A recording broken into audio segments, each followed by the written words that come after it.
Good evening, everyone. Today we are going to learn Chapter 9 Value of Supply. हम MCQ solve कर रहे हैं क्योंकि एग्ज़ाम जो हमारा होने वाला है मई 2021 में वो ऑनलाइन एग्ज़ाम होगा और उसके अंदर MCQ पूछेगा। तो हम MCQ की प्रैक्टिस कर रहे हैं चैप्टर वैल्यू ऑफ सप्लाई का। फर्स्ट है हमारा क्वेश्चन, देखिए ध्यान से। The value of supply of goods and services shall be. तो सेक्शन 15 बोलता है 15(1) बोलता है कि value of supply is a transaction value और assess value. It is also known as transaction value और असेस वैल्यू। तो हमारा फर्स्ट क्वेश्चन का आंसर है ट्रांजैक्शन वैल्यू। सेकेंड है the value of supply of goods and services shall be the transaction value, retail sale price, wholesale, none of the above. तो इसका भी answer है transaction value.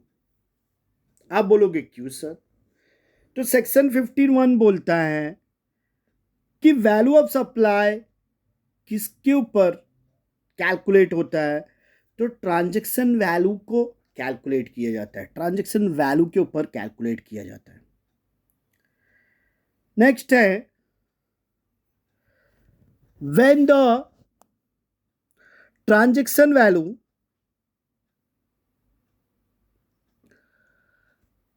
be rejected for computation of value of supply.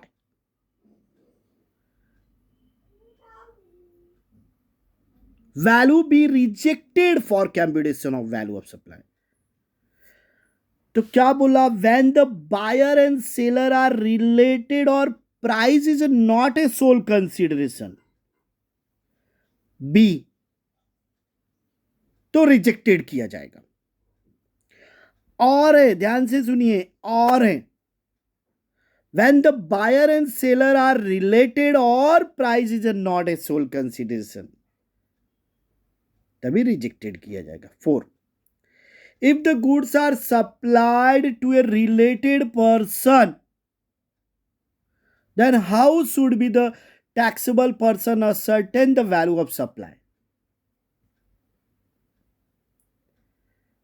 Refer the rule which prescribe for this purpose. तो आपको क्या करना है? Option C, refer the rule करना है, prescribe for the purpose. Ascertain करने के लिए आपको रूल प्रीफर करना पड़ता है। Person shall be deemed to be related person if any directly or indirectly own, control or hold 25% or more of the outstanding voting stock of share of both of them. मैंने बोला person shall be deem to be related person, indirectly own, control, कितने का control होना चाहिए? 25% का होना चाहिए, तो 1/4 कंट्रोल होना चाहिए। Person shall be deem to be related person, all of the above. क्योंकि रिलेटेड पर्सन का डेफिनेशन है ब्लड से नहीं, जॉब को भी रिलेट करते। जैसे employer employ relation related person है, sorry, director officer related person है, पार्टनर रिलेटेड पर्सन है। हुआ क्लियर? तो उसको डिफाइन किया गया सेक्शन 15(1) में, रिलेटेड पर्सन में डिफाइन किया गया। तो ऑल ऑफ द अबव, यहां पे सभी रिलेटेड पर्सन है। समझे मेरी बात? समझे? आगे बढ़ते हैं।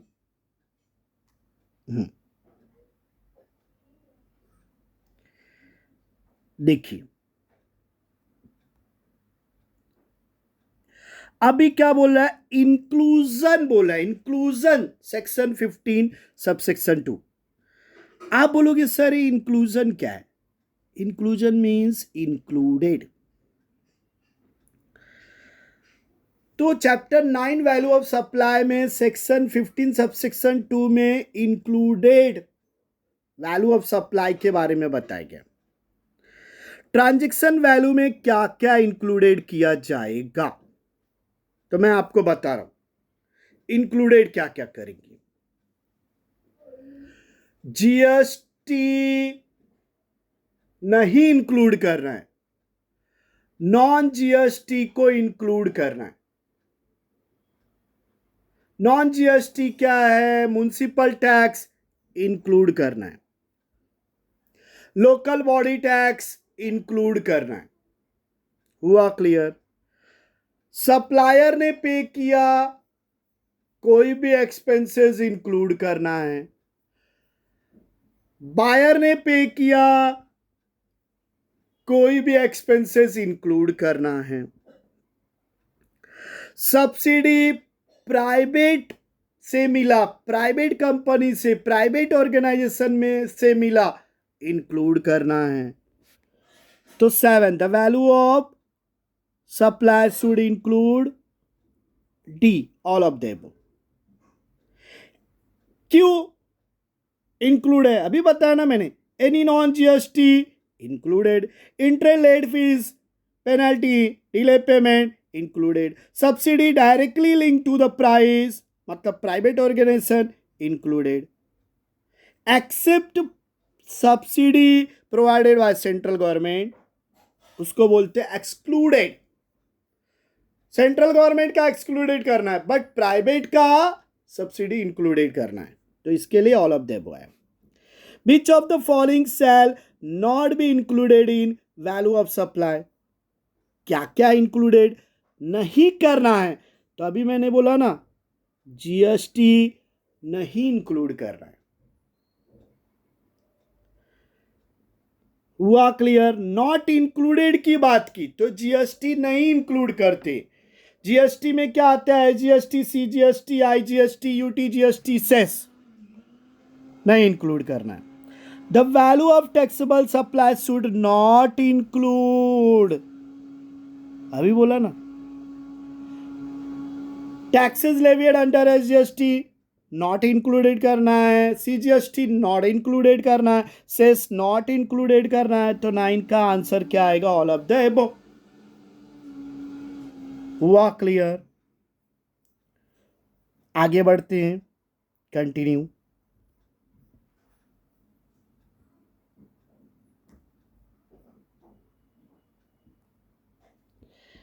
देखिए 10 इंटरेस्ट और लेट फीस और penalty for delay payment of any consideration for any supply. तो क्या होगा? इंटरेस्ट और लेट फीस को क्या करना है? Shall be included from the value of taxable supply, तो बी आएगा। बताया ना मैंने अभी सेक्शन 15 सबसेक्शन 2 क्या बोलता है? इंटरेस्ट और late fee delay payment included करना है। Subsidy provided by central government, क्या बोला था मैंने? सेंट्रल गवर्नमेंट का एक्सक्लूडेड करना है, तो ए ऑप्शन आएगा 11 का। The value of supply should include, include क्या करते? इंसिडेंटल एक्सपेंसेस इंक्लूड करते, कमीशन इंक्लूड करते, इंटरेस्ट लेट फीस इंक्लूड करते, सब्सिडी प्राइवेट का इंक्लूड करते हैं, इसीलिए एक्सेप्ट बोला है, गवर्नमेंट का नहीं लेते। तो क्या आएगा 12 का answer? The all of the above. आगे बढ़ते हैं। From the following information determine the value of taxable supply provision of section of 15 CGST act 2017। Contract value of supply of goods included GST 18%, अभी मैंने बताया। कॉन्ट्रैक्ट वैल्यू निकालना है and the contract value of supply included है already, cost of primary already included है, contract value में नहीं लेना है। Cost of protective packing already included है, नहीं लेना है। हुआ क्लियर? तो क्या आंसर आएगा? समझो 13 है। कॉन्ट्रैक्ट वैल्यू है हमारा 11,80,000। हुआ? मैंने बोला जीएसटी ऑलरेडी इंक्लूडेड है, तो क्या करना है? लेस करना है। तो कैसे निकालेंगे? 11,80,000 इंटू 18 डिवाइड बाय 118। बोला ना मैंने, इंक्लूडेड है जीएसटी, तो 18/100, 100 में प्लस 18। क्यों? क्योंकि इंक्लूडेड है जीएसटी। तो क्या आ जाएगा?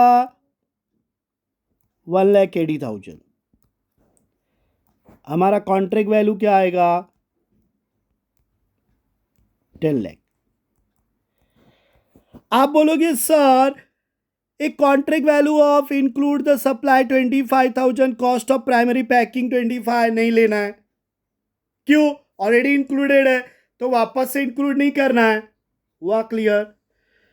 Cost of protective packing already included है, कॉन्ट्रैक्ट वैल्यू में वापस से नहीं लेना है, नहीं तो डबल काउंटिंग हो जाएगा। तो हमारा कॉन्ट्रैक्ट वैल्यू क्या आएगा? 10 लाख। तो 13 का आंसर क्या है? 10 लाख। हुआ क्लियर? नेक्स्ट देखते हैं।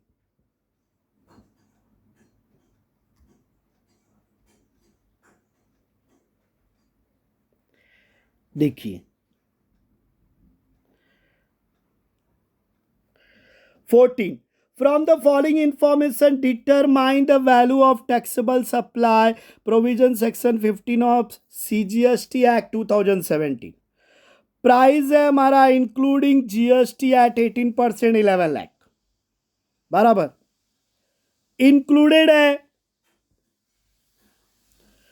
जीएसटी इंक्लूडेड है ना, तो क्या करना है?